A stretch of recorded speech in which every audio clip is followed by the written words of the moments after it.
All right, good.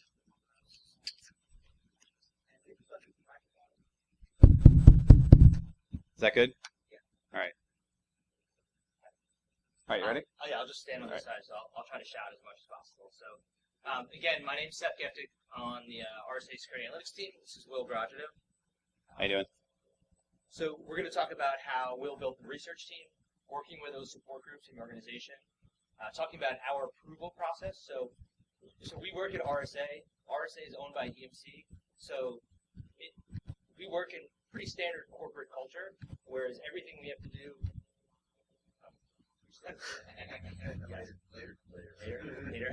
You don't want to sit and watch us do this again. And so one of the things we've learned is to have a formal approval process every time research goes from someone on Will's team to actually gets published. And we'll go over that, and hopefully you guys can leverage some of that. Some of the questions we ask about every single piece of research to make sure it will be able to see the light of day. And then last but not least, our survival tips. So do any of you, are all you guys here, raise your hand if you work in a large organization or a corporate environment. So almost everyone in the room. And how many of you are? And how? Yeah. And how many of you are researchers today? A few of you are researchers. Okay. We'll talk more about types of researchers, and I'm curious to know what kind of researchers you are as we move forward and we progress through the presentation. So first is who do you want to actually be on the research team? What kind of skill sets do you want? Right. So when we put the team together, we thought it was very important to account for specialists and generalists from a research perspective. And the reason being is that our team is largely comprised of ecosystem-driven threat researchers. So we take a look at vulnerabilities, exploits, malware, in addition to threat intelligence, and we kind of culminate that intelligence together. And from that culminated intelligence, derive products that can be either consumed by a product platform or consumed in the form of services. So for us, understanding the delta between specialists and generalists was very important, and it was also very important to cultivate and harvest a balance of those types of. You can come on in. Those types of researchers. So a healthy mixture is good with respect to these types of things. It's also important to understand what you're researching and why you're researching. As I mentioned earlier, our shop is a little different than other shops in that we're primarily a threat intelligence shop. So that allows us to take the gambit of the threat landscape and really focus on vulnerability exploitation, reverse engineering, malware, and malicious code and content reverse engineering, exploitation reverse engineering, or exploit kit reverse engineering, and then subsequently looking at things like bad domains, bad IPs, and things of that nature from a threat actor and ecosystem perspective. So it's important to understand what you're targeting in terms of your research, and that gives you the opportunity to focus on the big picture with respect to research. It's also important to note that not every researcher is created equally. So what does that mean? Well, in the case of our team, and probably in the case of your own teams, certain types of researchers have different and distinct needs than do others.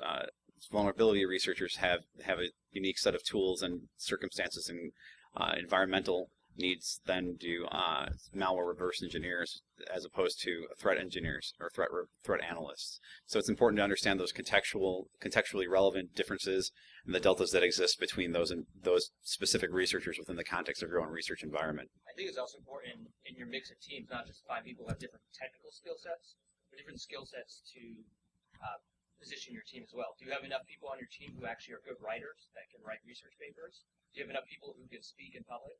Enough people who know how to use a laptop and PowerPoint? Still working on that one. So we're still figuring that one out.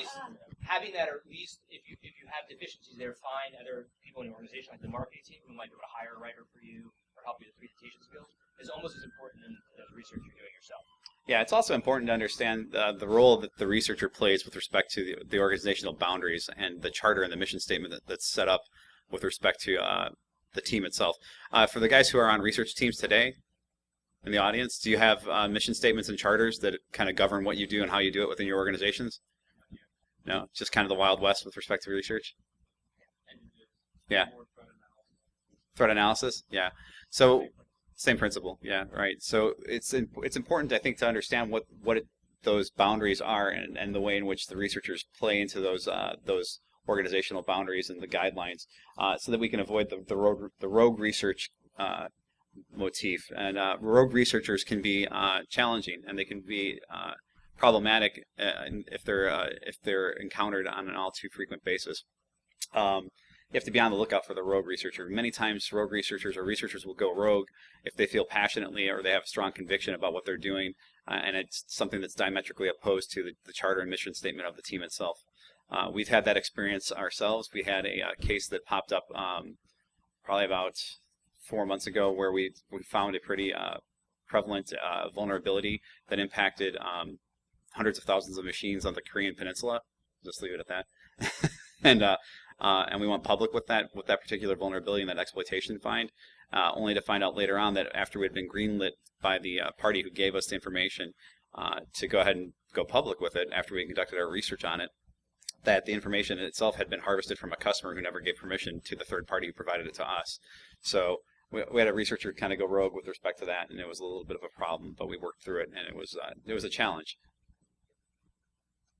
So speaking of which, you have to understand friendly fire. These people in your organization, legal, marketing, PR, sales, business execs, they're not on your research team if you're a researcher, but they are part of your broader team and will make you more successful if you understand what their motivations are and how to draw from them, as opposed to considering them the enemy, which I think is something that is a lesson that just changing that mentality was a big thing for us.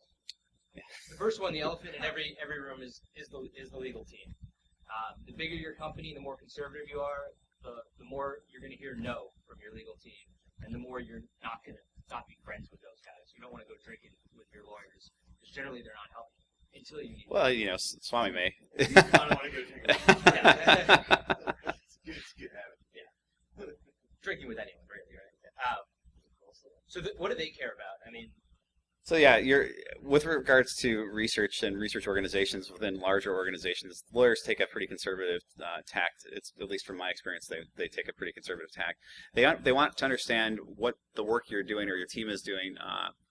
They want to understand how it impacts the overall risk posture for the organization, what the potential impacts and ramifications are, and they want to understand whether or not there's liability associated with the work you're conducting for the organization or for individuals within the organization. It's their job, after all, to keep everyone out of jail or to avoid paying punitive fines. So it's very important that they have a fluid understanding, almost a natural symbiotic understanding of what the research work looks like as you're producing it. The second group is the marketing PR team. These should be the biggest friends you have in your organization. These are the ones who can take the research that you do and really get exposure. If you want to be out in the press, if you want to have the company publish your stuff and use it as a lead generation or thought leadership, you need them on your side. So the first question they always ask is how sexy is this, right? The marketing PR teams sometimes don't really understand. We get that a lot, don't we, Breed? Yeah, Absolutely. the answer is incredibly sexy. Sure. But we get a lot of, okay, so why do we care about this? Who is this tailored for? And what kind of audience can reach? Especially as the research is more technical sometimes. They're often wondering, is there an audience out here that really finds this interesting? Is this new ground? So having them looped in early so they can properly position your work makes a big difference.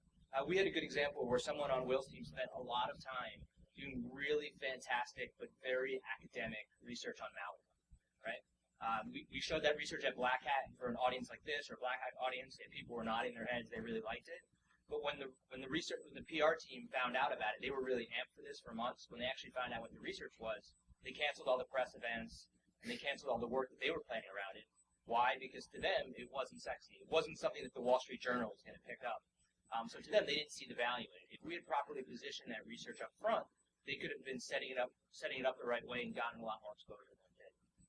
That's a good example of getting them engaged early and really find out, help them understand what you're doing and have them position it properly.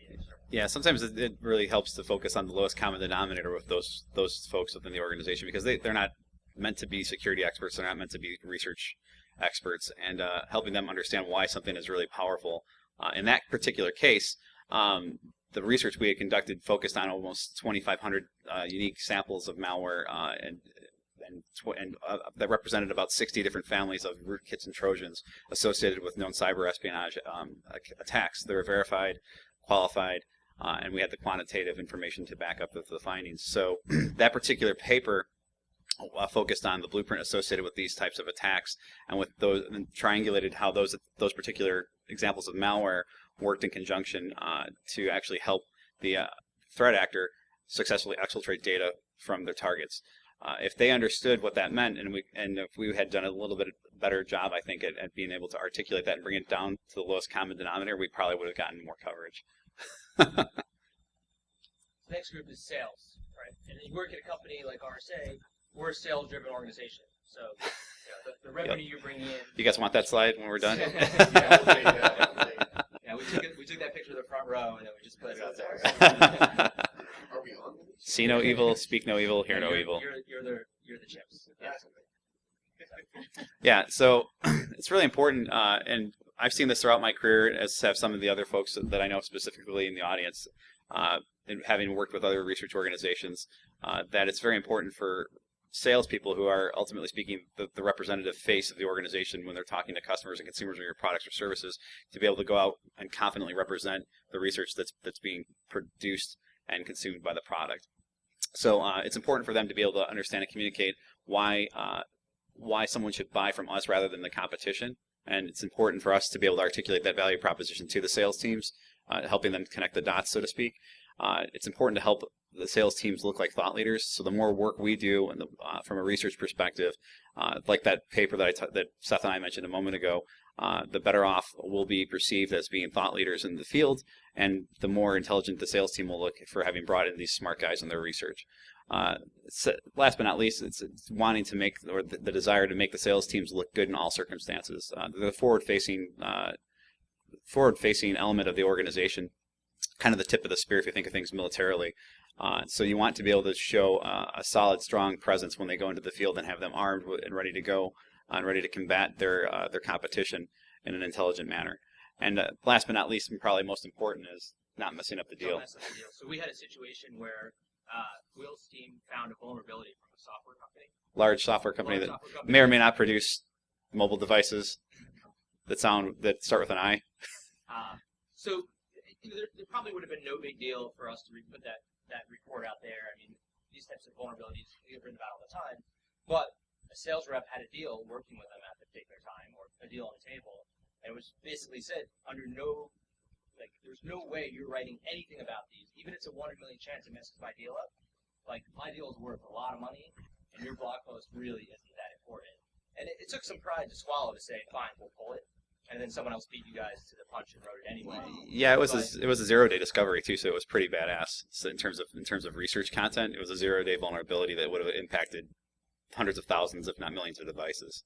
But it's a type of situation that you have to understand the way your organization works. In our organization, if you piss the sales team off, especially if they lose a deal, it's the first way to get yourself fired, right? Because you're costing the company money. Which brings us to our last group, the big dogs themselves, the executives at your company. So really the business people that are running. The questions they're going to ask your team, the research team, is, how are you making us money? Are you costing me money? What are you doing to justify your existence? And you get a lot of these, okay, so what exactly do you do again, and why are we paying you and the 5 people on your team this amount of money? You know, you make probably $800,000 a year to do this. And, particularly if you look at RSA, we're owned by EMC. EMC is not a security company, so we're blessed that Marco Biello and executives at our company understand what they do and believe in it and support it. Our parent company, that's not their business. So they look at it in a dollar-cents perspective. So at all times, you need to be able to justify your existence. Are you contributing to thought leadership? Are you growing the brand of the company? Do people outside of the hallways know what you do? Right? If you ask your coworkers, what does my team do, and no one can answer that question, you need to start doing a little bit of internal promotion and promote yourself externally. The more you have your personal brand out there, your group brand, your company brand, growing that thought leadership, the more you can justify your existence. Because someday someone's going to ask you why they're paying you. And you better be able to answer that question and have your whole team answer that question on the drop of a hat. But then, so we know what your support teams care about. But it's also important to understand what the research team themselves, what motivates you guys, what motivates the First Watch team. Right. So, in our case, and I think in the case of a lot of research organizations, being able to conduct legitimate research work is a prime motivating factor. Having the ability to lead by example in terms of thought leadership within the organization as well as outside of the organization and the community is important for researchers, as is having the ability to act independently from the parent company. We talked about a few examples where the research that we had produced was seen as being controversial to the organization, while at the same time was reviewed and received by press organizations and third-party organizations with open arms. So it's important to have that independence and be able to justify that independence through good quality work and following a process that encourages that type of work. Additionally, I think that integrity is important for threat researchers. Having the ability to stand by your research and have people back you up with respect to your research is quite important. There's nothing worse than having people being diametrically opposed to what you're trying to do from a research perspective, because it demonstrates a lack of faith, B, it demonstrates a lack of ingenuity and innovation, and C, it's a demoralizing condition to find oneself in. So it's important to have that integrity. And in addition to that, having the ability to be expeditious or speedy and inflexible is important with getting content to market. And that's important for folks on the front lines from a sales perspective as well as from a marketing perspective. I think the other day you watched Street Cred. And we want street cred, damn it. So now that we know everyone's motivations, let's talk about what we recommend and some of the lessons learned. First one is to define a research process. So we'll go through our process of how we get research from the concept stage to the published stage. Understand the questions you need to ask that the other groups that we just talked about are going to ask. And then also we'll give you our survival tips, the lessons we've learned at RSA. So first is the research approval process itself. And so it's important for our stuff, this applies to anything that's on a company website with a company logo on it, whether it's the formal company blog, whether it's a white paper, or it's even on our user community. If you're putting something up there and it has, for us, the words RSA and the URL, then guess what? You're representing the company, and therefore it has to follow this process. Right, so for us, it really begins with writing drafts of research after it's been culminated and harvested from a qualitative and quantitative perspective, going through peer review processes internal to the team, and then also engaging third parties from leadership and executive branches to kind of go ahead and take a look at the research to see if it makes sense to them, if it resonates, and if it's something that they'd like to see move forward. Secondly, we engage primary external reviewers, and in our case, that's the product marketing team. That helps us because the product marketing team really is a partner is partnering and advocating on our behalf for our success and trying to get the material out to market in an intelligent manner that doesn't at the same time detract from it in a timely fashion. Thirdly, PR and marketing team reviews. If no further reviews are needed, we'll go ahead and we'll publish that material, and that's really important. If we can work toward, and we've strove to work toward getting to a point to where we can avoid having to go to the legal team as much as possible by taking an intelligent approach to the content itself. Yeah, but like if there's a 1 in 100 chance that legal might have an issue, you have to send it to these articles. If you ever go around legal, you'll lose all trust that you've established there. Then they'll want to look at everything and find comb everything you put out there, which is just going to add red tape and make you slower, and it's going to make it harder for you to achieve your goal. Yeah, it becomes very intrusive. So here's some of the questions that you should ask for every piece of research that you publish. Yeah, so where did the research data originate? And do we have a written approval to use this? I talked a little bit about this earlier with respect to that vulnerability that we identified that came from a PCAP that was sourced out of the Korean Peninsula that we thought we were given permission to use, and that it ended up being controversial toward the end. That's really important to secure the rights to use a piece of third-party material. Now, if it's organically driven material or organically driven research, it's a little different. In our case, our lawyers still want to know where we got it and how we got it, which at times requires a little bit more verbosity in the way of an explanation. But at the same time, it's important to have. They also want to know, does it contain any potentially identifying information? This happens a lot with respect to attribution analysis, whether it be on a state-sponsored perspective or whether it be from an individual perspective associated with cyber criminal activity. We get this a lot based on the types of networks we run, we operate, and we automate.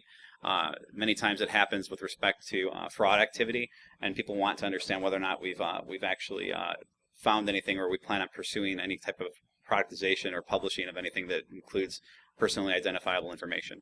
What's interesting is the question the marketing team started asking, which is always helpful, is do you even need this information in your report to have the report pack the punch that it was going to have anyway?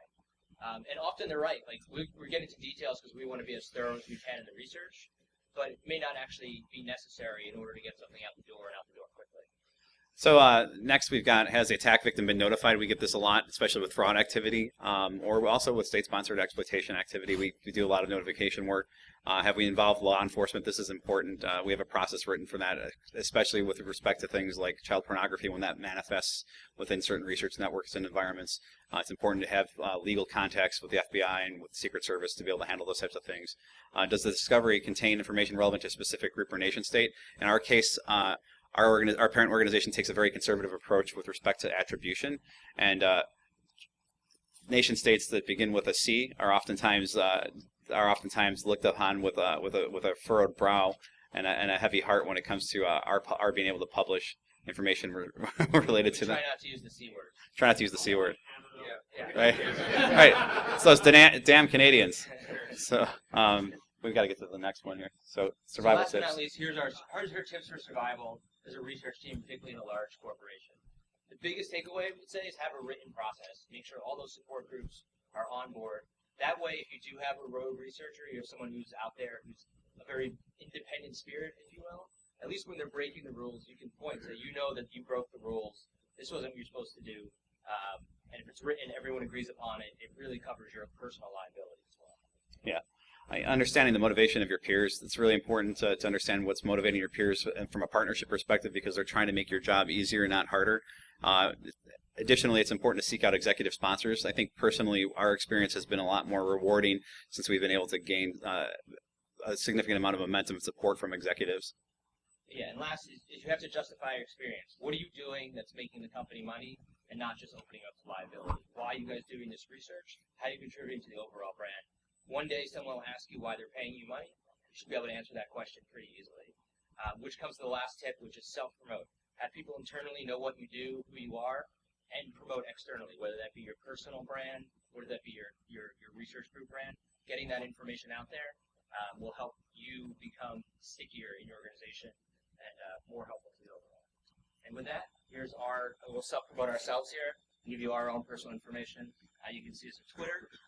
Happy we tweet, yes. And also blogs at rsa.com.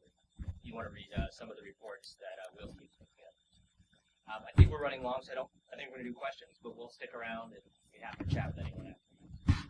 Thanks for your time. Thanks very much, guys.